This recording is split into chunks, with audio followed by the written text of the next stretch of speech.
બપોરે ભાજપના કાર્યકર્તા દિનેશ સાવલિયા કાર્યાલય આવ્યા હતા. બપોરે ભાજપના કાર્યકર્તા દિનેશ સાવલિયા કાર્યાલય આવ્યા હતા. ચા નાસ્તાને લઈને તેમની પટ્ટાવાળા સાથે થોડી બોલાચાલી થઈ હતી.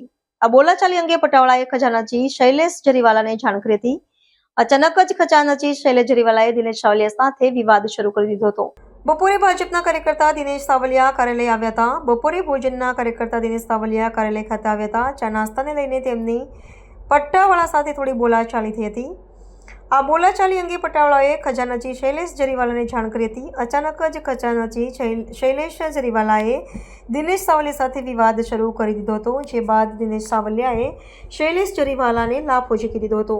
આ સમગ્ર ઘટનાનો વિડીયો વાયરલ થતા ભાજપ શહેર પ્રમુખ પરેશ પટેલે જણાવ્યું કે આ અંગે મને વધારે માહિતી નથી, પરંતુ શિસ્તભંગ થયો હશે તો ચોક્કસપણે કાર્યવાહી કરવામાં આવશે.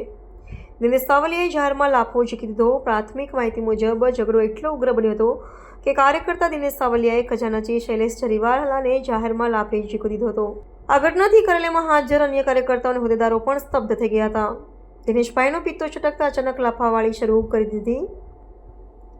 આ સમગ્ર ઘટના ભાજપના કાર્યાલયના બીજા માળે આવેલા વેઇટિંગ રૂમમાં બની હતી. શૈલેષ જરીવાલાએ દિનેશ સાવલિયાને કહ્યું હતું કે હું ખજાનચી છું અને મને જે બધું જ હોવાનું છે, તો અહીં વધારે આટાફેરા નહીં માર. આ સમગ્ર ઘટના ત્યાં હાજર અન્ય કાર્યકર્તાઓ જોઈ રહ્યા હતા.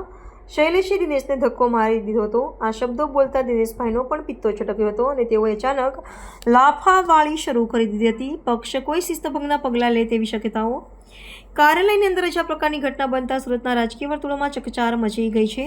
સત્તાધારી પક્ષના હોદ્દેદારો અને કાર્યકર્તાઓ વચ્ચે થયેલા મારામારીએ પક્ષની આંતરિક શિસ્ત અને સંકલન પર ગંભીર સવાલો ઊભા કર્યા છે. આ મામલા પણ કોઈ શિસ્તભંગના પગલાં લેવામાં આવે તેવી શક્યતાઓ છે.